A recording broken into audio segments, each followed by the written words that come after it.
All right, I've had an epiphany that I want to share with everyone. It relates to the job market, future employment, careers. For those of you graduating university or going into university and trying to figure out what kind of career path you should try and chart, or for those of you in the middle of your career or later in your career, even if you're trying to figure out what AI means to your career and how to navigate it, keep this in mind. So there's three things that you obviously want to focus on when trying to figure out what the hell you want to do with your life with regards to your career. Number one is follow your passion. Find something that you love and are interested in, and give yourself to it and just do your best. And then the second thing is, once you figure out what that passion is, you got to try and figure out, okay, what company or what industry do you want to work in? And with regards to that, you want to work for a company that has a high potential to earn a lot of money per employee. Okay, that's really important. So for companies that are public or their financial information is available, you can actually look at this. You can see how much money they're making, and it's divided by the number of employees. So the companies that make more money per employee have the potential to pay more. So therefore your earnings potential is going to be higher. So that's number two. Okay, and the last one is very specific to AI.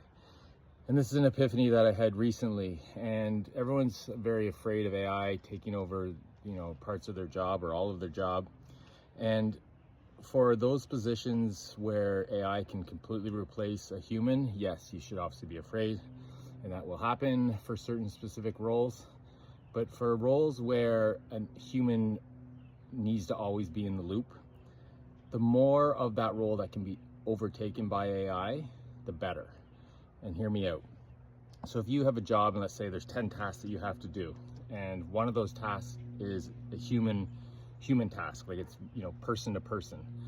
So 10% of those tasks have to be human, and the rest of them can be shipped out to an AI.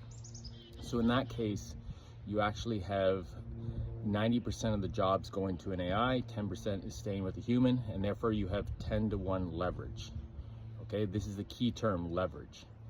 So you want to find a role where the majority of the role is shipped out to an AI, but a small percentage of it has to remain human. And why that's important is because the more leverage you have, the more valuable the role is. And going back to revenue per employee.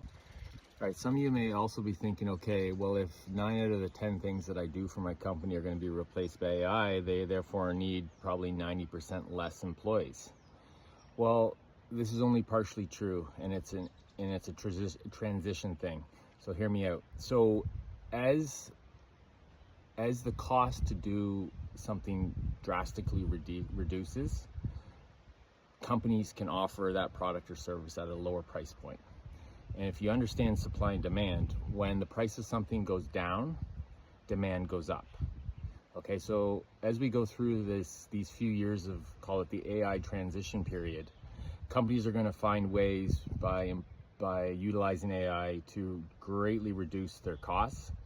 And over time, especially as new companies try and compete, the cost of things is going to go down.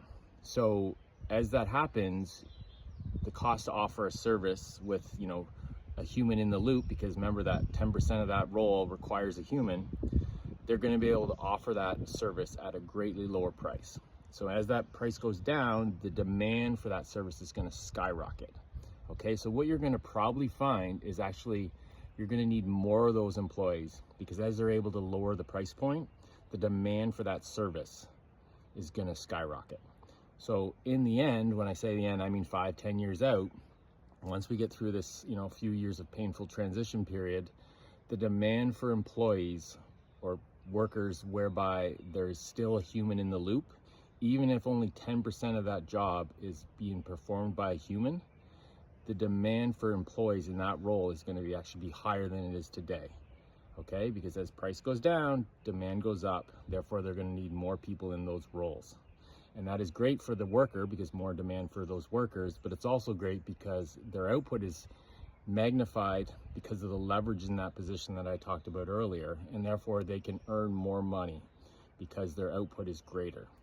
Okay, so keep that in mind. So the most important thing is you follow your passion, find a good company that is making a lot of money per employee, and then find a role or a position whereby there needs to be a human in the loop. Even if the majority of those tasks that that human does or that worker does is going to be shift over to AI, that is actually a good thing because that increases your leverage, your output leverage. All right, if anyone has any thoughts on this, please jump in the comments. I'm curious to see what other people are thinking, but this is the latest thoughts I've had with AI, the job market, job security, and what we should be kind of advising our kids to do as they enter university or the workforce. Take care.